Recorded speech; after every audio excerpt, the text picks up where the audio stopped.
Hey everybody, it's Jason Blaha here, and today I want to chat with you guys a little bit about, and this is maybe a point of semantics, but it does matter.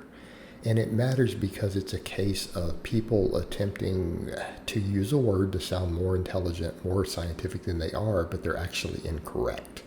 And it's very pervasive in the strength world, and it's one of those things that, again, it just kind of rubs me the wrong way. And so it's worth addressing, and I address this every now and then. And it's this whole idea that people have that lifting heavy creates CNS fatigue. And what's fascinating to me is that when you try to tell people that's not the case, they're just like, well, what other explanation do you have? Like, I want you to think about that for a minute of how silly that question is.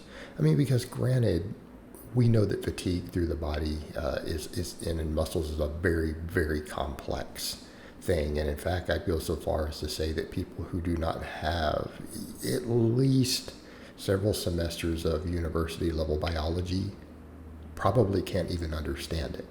Meaning there's no amount of description you can give that will explain it. Without having some basic requisite knowledge as far as, cellular biology and things work. But let's set all that aside.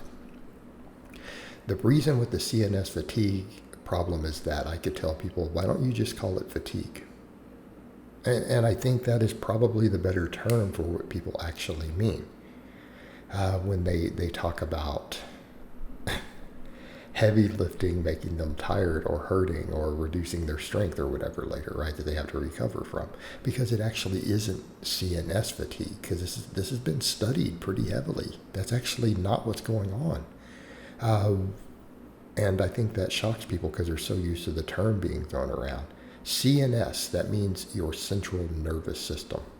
Okay, does anyone out there know what that means? That means your brain.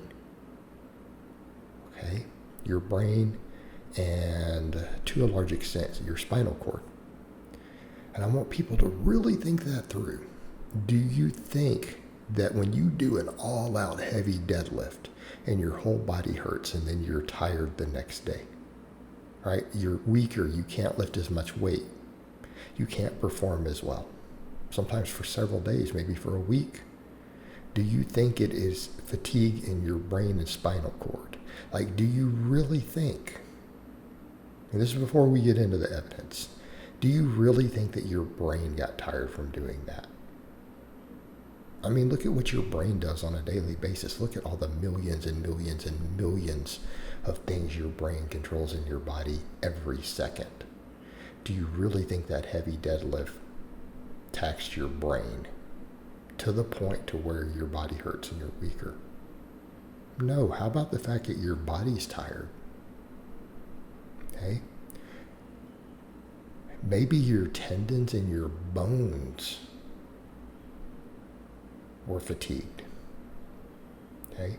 We know that heavy lifting causes microtrauma in the bones. This is why heavy lifting increases bone density, because it causes microtraumas all through the bones of your body. And our body has to compensate by filling in those cracks with more and more mineral density, right? So the stronger you are, the heavier you lift in general, usually the better your bone density. It's been studied we've known this for decades. Okay? How about maybe your skeleton is beat up? Doesn't that make a lot more sense? Maybe your tendons got loaded really, really heavy, and your body senses it and it wants to reduce force output. Maybe your peripheral nervous system, maybe the nerves all through your arms and legs don't want to fire as hard because your body knows that the body is fatigued. The structures of the body are fatigued. Do you think that's probably what it is? Because did your brain really get tired from exerting itself for a few seconds? Do you know how minor that is in the grand scheme of what your brain has to do every minute? An all-out 100% deadlift, the amount of nervous system focus and the work your brain has to do is not even 1% of the work it does every second of your life from the time you're born till you die. Okay? Your brain didn't get tired. Listening to this video made your brain work harder. Even if you didn't even understand anything I said, just receiving the audio for, 7 or 8 minutes requires your brain to work harder than 100% all-out max deadlift. Your muscles work really hard. All your upper threshold motor units and upper threshold muscle fibers work pretty dang hard. But that's not your brain. It's not your spinal cord. Not your brain stem. It's not CNS fatigue.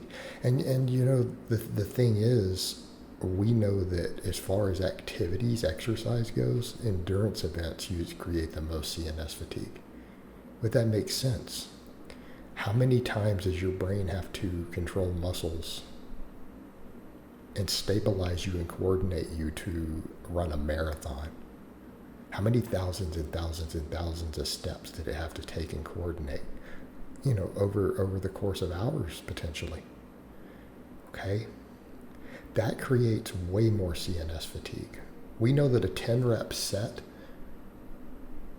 creates more CNS fatigue than a 1 rep max does. In the lab. It's not enough to matter, but it is more. It's measurably more. Marathon is near the top. So just stop with the nonsense, guys. Why don't you just say, man, my body is really beat up. I'm tired. My body's fatigued. But everyone pulls this CNS fatigue. No, it's the structures of your body. The physical structures of your body. Guess what? Deadlifting 600 or 700 pounds puts a lot of stress on your skeleton. Puts a lot of stress on your tendons. It puts a lot of stress on the muscles, but less than doing, a bunch of rep work, right? It's the reason we grow more from that. Okay, it's not CNS fatigue. And it just sounds ridiculous. I mean, we're at a point, because people say it so much over and over and over and over on social media, it's just ridiculous, right? There's a point where when you're looking at it, how do I put this? It's hard for me to then take a lifter seriously when they're discussing anything, when I read in their social media that their CNS is fatigued because they did a heavy dribble, It's very difficult to take them seriously. Or to think that they know anything instead of saying, yeah, my skeleton hurts and my joints took a beating. Well, hell yeah, they did. You just did 700 pounds for 3 reps. I bet your joints and your skeleton did take a beating. It's like, you're a strong mofo. All right, guys, but that's really all I have to say on that today. I hope it's been informative, and I'll talk to you guys next time.